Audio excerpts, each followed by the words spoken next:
नमस्कार, NTV news में आपका स्वागत है। मैं साक्षी। पेश है आज की प्रमुख हलचल। 2 दिनों से दोपहर बाद सीधी शहर में तेज हवाओं के साथ बारिश का सिलसिला चल रहा है, जिससे शहर में लगे पोस्टर और पन्नियों का उड़ने और फटने का सिलसिला जारी था। लेकिन 20 मई को हुई हल्की बारिश और तेज हवा की वजह से सीधी शहर के सम्राट चौक में लगा विशालकाय मार्ग सूचक बोर्ड अचानक जमीन में आ गिरा। इतना बड़ा बोर्ड के जमीन में गिरने से हड़कंप मच गया। गनीमती की बोर्ड गिरते समय बारिश हो रही थी और रोड पर कोई नहीं था, जिसकी वजह से कोई जनहानि नहीं हुई, लेकिन एक रेहड़ी ठेले का 20,000 रुपए का नुकसान हो गया। इतने बड़े बोर्ड के जमीन में गिरने से आसपास मौजूद लोग सहम गए और राहत की सांस ली। वह बोर्ड के नीचे नहीं थे, नहीं तो उनकी क्या हालत होती। सम्राट चौक में विभागीय लापरवाही से जमीन में धराशायी हुए बोर्ड पर एनटीवी न्यूज की रिपोर्ट देखिए। सीधी शहर के सम्राट चौक में आज उस समय एक बहुत बड़ी दुर्घटना टल गई, जब तेज आंधी और पानी की वजह से सीधी शहर के सम्राट चौक में पीडब्ल्यूडी विभाग द्वारा शहरों और गांवों के नाम बताने वाले लगाए गए विशालकाय बोर्ड आंधी और पानी की वजह से अचानक जमीन में आ गिरा। गनीमत रह रही कि उस समय पानी गिर रहा था और लोग वहां पर मौके पर कम मौजूद थे, जिसकी वजह से बोर्ड जमीन पर आ गिरा। इस दौरान एक ठेले में बोर्ड गिरा और ठेला पूरी तरह से बर्बाद हो गया। मौके पर मौजूद लोगों ने बताया कि बोर्ड का पाइप नीचे से पूरी तरह से गल गया था, लेकिन लापरवाही इतनी कि विभाग के लोगों ने ध्यान नहीं दिया, जिसकी वजह से आज ये बोर्ड गिर गया। गनीमत यह रही कि मौके पर पानी गिरने की वजह से लोग मौजूद नहीं थे, वरना एक बहुत बड़ी दुर्घटना हो सकती थी। थोड़ी देर बाद जब बारिश और आंधी बंद हुई तो लोगों का भारी हुजूम मौके पर पहुंच गया। इस दौरान ठेला मालकिन ने एनटीवी इंडिया न्यूज को पूरे घटनाक्रम की जानकारी दी और बताया कि उसका 10,000 रुपए का ठेला और 10,000 रुपए का सामान बर्बाद हो गया। ये बताइए कैसा नहीं घटना भाई, कहाँ हो गया? आधी पानी आई, साइड में बरसा रहत खड़े रहन कई क्या तने में आधी कैसे आई तो उधर आई लागते हम भाग दे हैं। बोर्ड गिर गया, ठेला हाँ, ठेले पर गिरा यहीं पर। पूरा ठेला बर्बाद हो गया। हाँ, सामान सब नुकसान हो गया। कितने के नुकसान था? 10,000 के सामान रहा, 10,000 का ठेला नुकसान हो गया पूरा। जान कैसे बची अपना? भाग दे हैं, गिर गए गोड़ चुप गए। इस दौरान मौके पर मौजूद अन्य लोगों ने विभागीय लापरवाही को भी उजागर किया। बोर्ड कैसन गिरा, का वजह रही, का दुर्घटना? ये बोर्ड में जंग खाए रहा तो बोर्ड ये होने तो नगर पालिका ने ध्यान दी, पुलिस ध्यान दी, कोई ध्यान दी तो ये तो गिर गया एकदम वैसे टंगा भर रहा है। हाँ, एकदम जंग खाए रहा है, दोनों वाले जंग खाए रहा है एकदम। 4 आंगुर पूरा पोड़ल दिखा रहा। जनहानि तो नहीं खाए? जनहानि नहीं हुई, लेकिन ठेलम गिर गया है, सामान नुकसानी हो गया। हाँ, वही सकार रही है, क्या भाग दे। हाँ, ये ठेला एकदम टूट गया, कोई ध्यान नहीं दिया, नहीं तो पहले जो ने तो ध्यान दिया हो तो ये नुकसान ना होती। बड़ी दुर्घटना। हाँ, सीधी शहर के सम्राट चौक में आज तेज हवा के कारण ये मार्ग सूचक बड़ा सा बोर्ड जमीन में आ गिरा। इसमें विभागीय लापरवाही ज्यादा सामने आ रही है, क्योंकि इस बोर्ड के नीचे का हिस्सा पूरी तरह से जंग खा चुका था, लेकिन संबंधित विभागों के अधिकारी लापरवाही करते रहे और आज जब हवा चली तो ये बोर्ड जमीन पर आ गिरा। गनीमत है कि उस समय बारिश हो रही थी और लोग बहुत ज्यादा नहीं थे, इसलिए लोगों की जान बच गई, लेकिन एक ठेले का नुकसान हो गया, उसका 20,000 रुपए का नुकसान हो गया। ऐसे में अब देखना है कि इस लापरवाही पर क्या कदम उठाए जाते हैं। एनटीवी इंडिया न्यूज के लिए सम्राट चौक से धर्मेंद्र की रिपोर्ट। नागरिकों की समस्याओं के त्वरित निराकरण के लिए शासन के निर्देशानुसार प्रत्येक मंगलवार को जिला पंचायत सभागार में सुबह 11 बजे से दोपहर 1 बजे तक जनसुनवाई आयोजित की जाती है। इस बार आयोजित जनसुनवाई में कलेक्टर सुरुचि सोमवंशी द्वारा जिले के विभिन्न अंचलों से 139 आवेदकों की समस्याओं को ध्यानपूर्वक सुनते हुए संबंधित अधिकारियों से संपर्क कर शिकायत की वस्तुस्थिति की जानकारी प्राप्त की गई तथा उसके निराकरण के लिए निर्देश दिए गए। अनडाकृत आवेदनों के लिए समय सीमा निर्धारित कर अधिकारियों को समय सीमा में निराकरण करने के निर्देश दिए गए हैं। सीएम हेल्पलाइन में दर्ज शिकायतों के निराकरण की समीक्षा करते हुए कलेक्टर ने समाधान ऑनलाइन कार्यक्रम में चयनित विषयों से संबंधित शिकायतों को प्राथमिकता पर निराकृत करने के निर्देश दिए। उन्होंने सभी विभाग प्रमुखों को निर्देशित किया है कि सीएम हेल्पलाइन की नियमित समीक्षा करें तथा प्रतिदिन का लक्ष्य निर्धारित कर शिकायतों को निराकृत कराएं। कोई भी शिकायत नॉन अटेंडेंट नहीं रहे और निम्न गुणवत्ता से बंद शिकायतों की संख्या न्यूनतम रहे।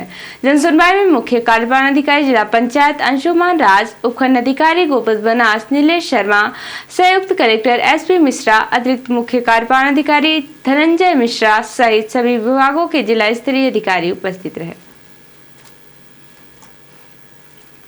20 मई को पुलिस उप महानिरीक्षक रीवा क्षेत्र रीवा श्री राजेश सिंह सीधी जिले में पुलिस विभाग के कार्यों की समीक्षा करने पुलिस अधीक्षक कार्यालय पहुंचे, जहां पर पुलिस अधीक्षक रविंद्र वर्मा, उप पुलिस अधीक्षक अरविंद श्रीवास्तव, डीएसपी हेडक्वार्टर गायत्री तिवारी सहित जिले के अन्य वरिष्ठ अधिकारियों ने उनका स्वागत किया। स्वागत के बाद पुलिस उप महानिरीक्षक रीवा क्षेत्र रीवा श्री राजेश सिंह, पुलिस अधीक्षक सीधी डॉक्टर रविंद्र वर्मा के साथ पुलिस अधीक्षक कार्यालय सभागार में जिले के थाना व चौकी प्रभारियों की अपराध समीक्षा बैठक ली। बैठक में पुलिस उप महानिरीक्षक द्वारा सर्वप्रथम 5 जनवरी से अभी तक के अपराधों का त्रिवर्षीय तुलनात्मक समीक्षा कर सभी अनुविभागीय अधिकारी, पुलिस सहित थाना चौकी प्रभारियों को आवश्यक दिशा निर्देश दिए गए। उप पुलिस महानिरीक्षक द्वारा सीधी पुलिस द्वारा की गई कार्यवाही से संतुष्ट होकर इसी प्रकार आगे भी काम करने के लिए प्रोत्साहित किया गया। 20 मई को सीधी जिला पुलिस अधीक्षक कार्यालय में सीधी थाना कोतवाली अंतर्गत ग्राम कुकड़ीजर के सचिव और सरपंच ब्रिजेश साकेत ने जिले के पुलिस अधीक्षक को आवेदन देकर अपनी जान बचाने की गुहार लगाई है। जिले के पुलिस अधीक्षक को अपनी शिकायत का आवेदन देने आए कुकड़ीजर गांव के सचिव और सरपंच ब्रिजेश साकेत ने बताया कि गांव के कुछ लोगों ने पहले सचिव को फोन करके उन्हें धमकी दी। उसके बाद उन्होंने जब इस संबंध में उनसे बात करनी चाहिए तो उनको एक अज्ञात फोन से फोन आया जिसमें उनकी गर्दन काटने की धमकी दी गई। सरपंच ब्रिजेश साकेत ने एनटीवी न्यूज को बताया कि उन्होंने उक्त बातों की ऑडियो रिकॉर्डिंग भी आवेदन के साथ दी है, जिसमें आरोपी साफ साफ उसकी धमकी देते हुए सुनाई दे जाएंगे। हमें ग्राम छिरौही पोस्ट बघवारी जिला सीधी किया है। हमें प्रेमदास साकेत सचिव ग्राम पंचायत कुकड़ीझर में पदस्थ हैं सर। समस्या ये है सर जी कि दिन रविवार दिनांक 18/5/2025 का हम आवास में रहन, छुट्टी के दिन रही। हमका 10:15 में फ़ोन आवा तो फ़ोन हमने रिसीव किया तो बोला कि हम मुन्ना सिंह बोल रहे हैं। तो जब मुन्ना सिंह बोल रहे हैं तो हमने बोला कि दादा साहब लाम, तो कहीं कि हमको ऐसा है कि 10,000 रुपये चाहिए। तो हमने बोला कि 10,000 किस बात के लिए आपको चाहिए। जब इतना हमने बोला कि किस लिए 10,000 रुपये आप पैसा मांग रहे हैं, तो बोले कि हमको गाली देने, मादर की गालियाँ देने लगे। हमको बोले कि हम तुम्हारे घर आकर काट डालूंगा। एसपी साहब से शिकायत किए हैं और आवेदन पत्र हम प्रस्तुत करे हैं। क्या चाहते हैं? हम उनके पर सख्त कड़ी कार्रवाई चाहते हैं सर। 10:30 बजे के आसपास हमारे महोदय ने हमको फ़ोन लगा के बोला कि आपके गांव के देवेंद्र सिंह उर्फ मुन्ना सिंह हमारे साथ गाली गलौज कर रहे हैं, तो आप उनसे पूछ लीजिए उनका क्या काम है, तो हमको गाली गलौज कर रहे हैं। कहन ठीक है मैं पूछता हूँ। मैं फ़ोन लगाया, उनका इन्हीं से नंबर लिया, मेरे पास तो उनका नंबर नहीं था, इन्हीं से नंबर लिया था। उन्होंने फ़ोन लगाया, पूछा कि मुन्ना दादा अपना हमारे सचिव के साथ गाड़ी गलौज काहे करी लागे भाई, अपना के का समस्या है, अपना समस्या जो अपना के पास होत हुआ हमका बताइए, ओकर समस्या के निराकरण करवाओ। तो कहा था कि तय न करवाए हमार समस्या के निराकरण, और तय अपन काम कर। फिर एक के बाद कहन चली ठीक है अपना से बात ना करब। एक के बाद 5 मिनट बाद एक के फ़ोन आवा, और वह फ़ोन आवा तो वह आदमी हमका बोला कि बिजंद बोला लागा था। हम कहन हाँ भैया हम सरपंच कुकुड़ी जब ब्रिजेश साकेत बोली लागे, बताइए अपना किया की बोली लागे।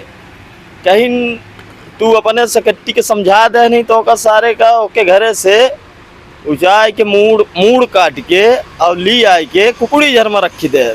ओकर कॉल रिकॉर्डिंग है अपने पास। हम एसपी साहब के पेन ड्राइव में हुआ करवाए के दे देने। फोन नंबर से पता नहीं किसके नाम से सिम लिया था। मैं ये चाहता हूँ कि हमारे सचिव को और मेरी जैसे इन लोगों ने इस टाइप की बात कर रहे हैं कि तुम्हारा लेमड़ काट लूंगा, तुमको ऐसा दूंगा वैसा दूंगा, तो हम लोग रक्षा की जाए। सर से हमारा यही उद्देश्य है, एसपी साहब हाँ दे दिए हैं कि हम लोगों की जान माल की सुरक्षा की जाए। ग्राम कुकड़ीझर के सरपंच और सचिव फोन पर मिली धमकी के बाद काफी डरे और सहमे हुए हैं। वह चाहते हैं कि जिले के पुलिस अधीक्षक उनकी जान की सुरक्षा करें और आरोपियों के खिलाफ कड़ी से कड़ी कार्यवाही करें। अब देखते हैं कि इस मामले में पुलिस की जांच पड़ताल के बाद क्या मामला निकल कर सामने आता है और क्या कार्यवाही होती है। रिपोर्टर हिमायत रतेला ने बताया कि 16वें वित्त आयोग की टीम ने नैनीताल उत्तराखंड के 2 दिवसीय दौरे पर पहुंचकर भीमताल विकासखंड के ग्राम चाफी और अलचोना का भ्रमण किया। इस दौरान उन्होंने स्थानीय जनप्रतिनिधियों, ग्रामीणों और विभिन्न संगठनों के जनप्रतिनिधियों से संवाद स्थापित कर क्षेत्रीय मुद्दों और आवश्यकताओं को समझा। आयोग की टीम का स्वागत आयुक्त कुमायूं दीपक रावत और जिलाधिकारी बंदा ने किया। इस दौरान छोलिया नृत्य और महिला समूहों ने लोकगीतों के साथ फूलमालाओं से भव्य स्वागत किया।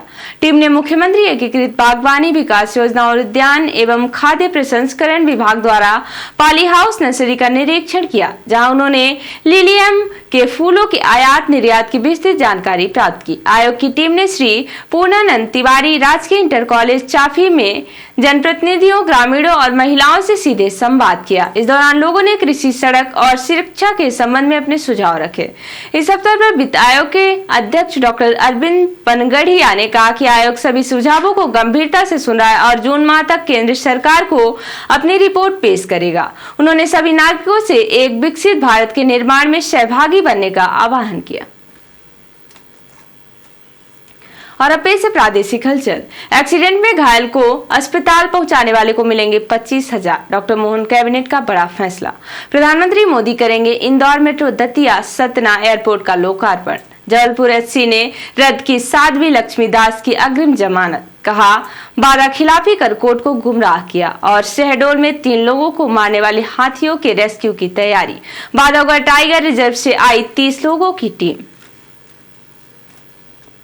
और अब से राष्ट्रीय हलचल। कर्नाटक में भारी बारिश, 8 की मौत।